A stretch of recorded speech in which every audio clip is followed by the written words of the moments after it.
DG साहब की एक और बात, उन्होंने पाकिस्तान को अल्लाह का मौजज़ा कह दिया। अब ना जेन जी को ये बात लड़ गई। टिकटॉक पे बहुत सारे लोग वीडियोस बना रहे हैं, नौजवान कह रहे हैं डीजी साहब जरा दुबई सऊदीया से बात करें ना, उनसे वीजे तो खुलवाएं, फिर देखें इस मौजज़े से पाकिस्तानी भागते कैसे हैं। मतलब अगर दुनिया के बाकी ममालिक पाकिस्तानियों को वीजा देने की हामी भर लेना, तो पाकिस्तान के अंदर सिर्फ आप ही बचेंगे, बाकी सारे पाकिस्तानी यहाँ से निकल जाएंगे। 30 लाख पाकिस्तानी पिछले 3 साल में मुल्क छोड़ करके चले। वहां भीड़े रूम में 300 बेचारे डूब कर मर गए सिर्फ दूसरे मुल्क एंटर होने के लिए, इस जेल से भागने के लिए। ये कह रहे हैं मौजज़ा, IMF कह रहे हैं मकरूज है जी, 70,000 अरब का कर्जा है। सऊदीया दुबई कह रहा है कर्जा में वापस करो, नहीं तो पांडे बेचो हमारे पे। ये कह रहे हैं मौजज़ा। इंसाफ करने में माशाल्लाह से हम 129वें नंबर पे खड़े हैं। जो मुल्क अपने वजूद के 24वें साल में 2 लाख हो गया, 2 टुकड़े हो गया, टूट गया, सिर्फ इसलिए कि एक जर्नल और उसके अर्दली को इक्तिदार में बिठाना था। करोड़ों लोगों के वोट को जूते की नोक पे रखा गया और सिर्फ अपनी जिद की खातिर मुल्क को 2 लाख करवा दिया गया। उसको हम मौजज़ा माने? कम ऑन, कैसे? जिस मुल्क के 45% लोग 2 वक्त की रोटी न खा सकते, गुर्बत की लकीर से नीचे रहते हैं, 18% नौजवान मास्टर्स की डिग्रियां हाथ में पकड़े हुए नौकरियां ढूंढ रहे हैं, उनके पास रोजगार ना हो, 2.5 करोड़ बच्चा जिस मुल्क में स्कूल ना जा सकता हो, माएं अपने बच्चों को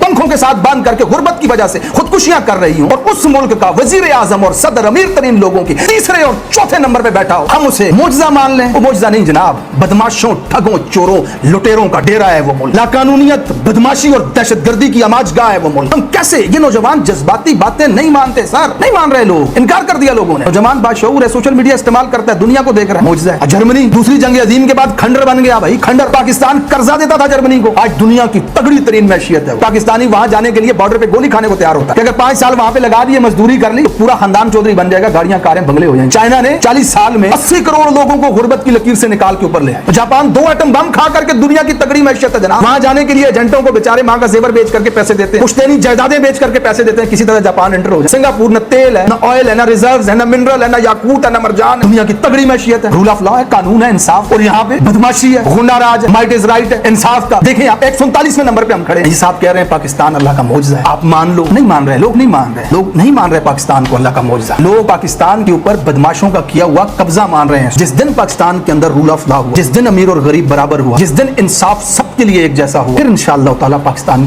को लोग कहेंगे कि अल्लाह का मौजज़ा है। और इसके लिए अल्हम्दुलिल्लाह अच्छी बात यह है कि पाकिस्तानी कौम आज कोशिश कर रही है, और जब कोशिश करना शुरू हो जाए ना कोई भी कौम, तो अल्लाह ताला उसकी हालत को बदल देता है। ये अल्लाह का वादा है और इंशाअल्लाह ये हालत बदलेगी, और एक दिन फख्र के साथ ये पाकिस्तानी कह सकेंगे जी पाकिस्तान अब अल्लाह का मौजज़ा है।